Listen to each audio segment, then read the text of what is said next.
Hey guys, it is Jessica here with Grey House Fitness and a Random Tip Tuesday.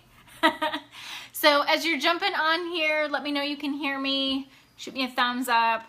Let me know everything's good. That you can see me, you can hear me, everything's clear, it's all good.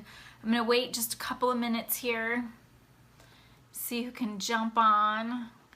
You know, a lot of times noon out here on the West Coast at least is lunchtime for people. So a lot of times, hey Ginger, how are you? Thank you. Where's the weather where you guys are at? Hey Monica, thank you. I'm sure you are as well.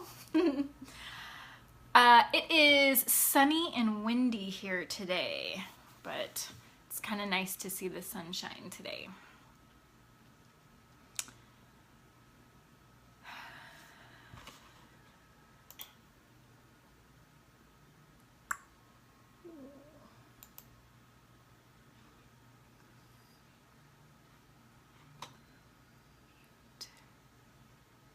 Oh, that's good. Monica's getting ready to nap. Warm and windy, yep. Spring weather. All right, guys, so hey Christy, how are you? So I have some truth for you today. I have had a lot of people reach out to me about my results yesterday, and even all while I was doing my cleanse the last few weeks. And a lot of people said to me, I could never do what you're doing. That's too hard. That's, I can't do it. And every time I heard it, it didn't make me mad. It made me sad. It made me more sad every time I heard it. Because I know what that feels like, to assume that you just can't do what someone else is having success with. That there's something special about them that's allowing them to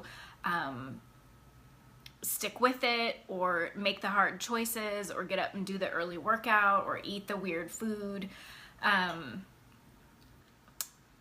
And it's not that you can't do it, it's that you haven't gotten to the point where it's worth it to you to pay whatever cost comes with it. So I want you to remember, I want you to know that you can do anything that you want to. You just have to decide that it's worth it. I had gotten to a place, and I've talked about this before, so this may not be new news to anybody. I felt awful. I had gotten to the point where my workouts were an absolute struggle every day. I would get home from dropping off Abby at school, and it was just easier to grab some chips and bean dip, or I don't know, some horrible food. It's been 3 weeks, I don't know what. I didn't stop and get cheeseburgers a lot, but like seriously, chips and bean dip at home were a bad habit. But I felt awful. By 10 o'clock every day, I wanted to take a nap. Who wants to live that way every day? Ugh. It's hard to function, run a household, take care of a family when you feel like shit. So I had finally gotten uncomfortable enough that it was worth it to me to pay whatever I needed to, whether that was money or time or fear or discomfort with food, fear of new foods. I was willing to pay what it was gonna take in order to fix the situation that I was in. That took me 3 years to get there. 3 years. When I first heard of this cleanse, I was like, what the hell? Who would choose to do that to themselves? That is insane. But I finally got to a point where that solution looked good. I was in a place where it was worth it. And everything that is going to change where you are at has a cost.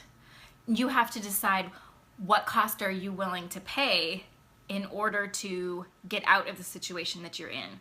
Are you willing to pay, I don't know, the cost of Shakeology or a workout program or buying healthy food instead of spending that money in the McDonald's drive-thru or the Starbucks drive-thru?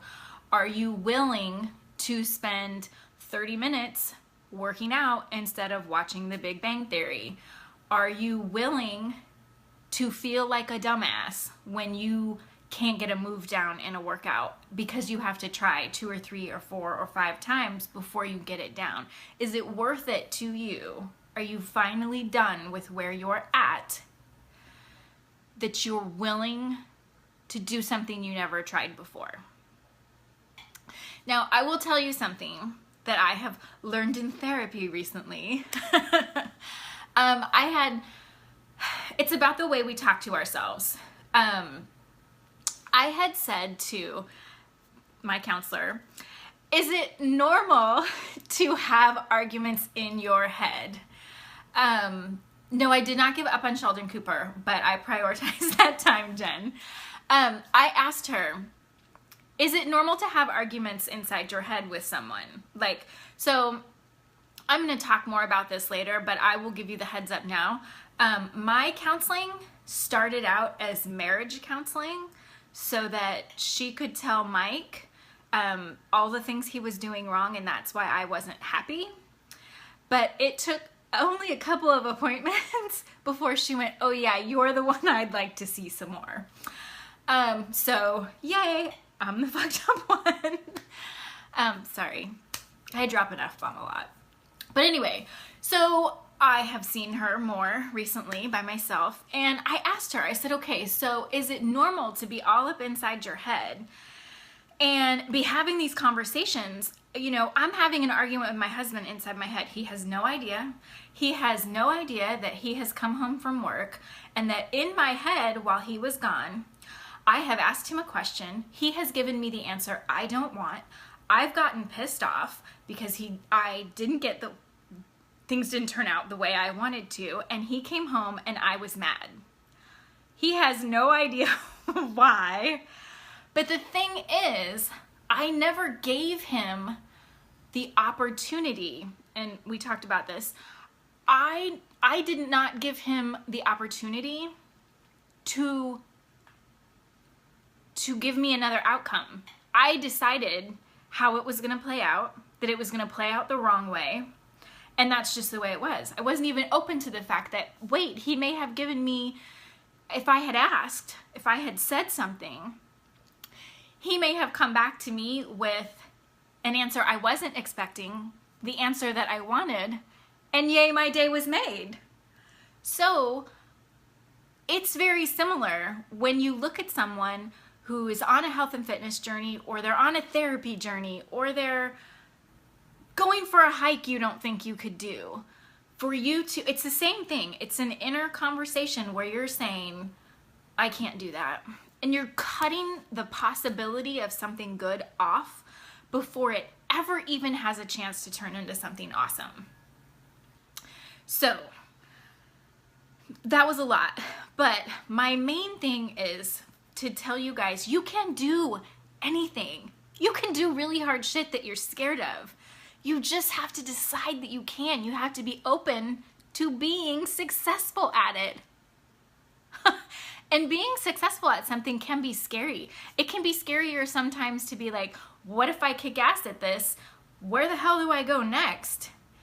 Then it can just be easier to assume I'm going to fail, so I'm not going to try. I have failed at all of these other things, so I'm sure that won't be any different. So I'll just stay over here in my little comfort zone. It's miserable here in my comfort zone, but I'm just going to stay here.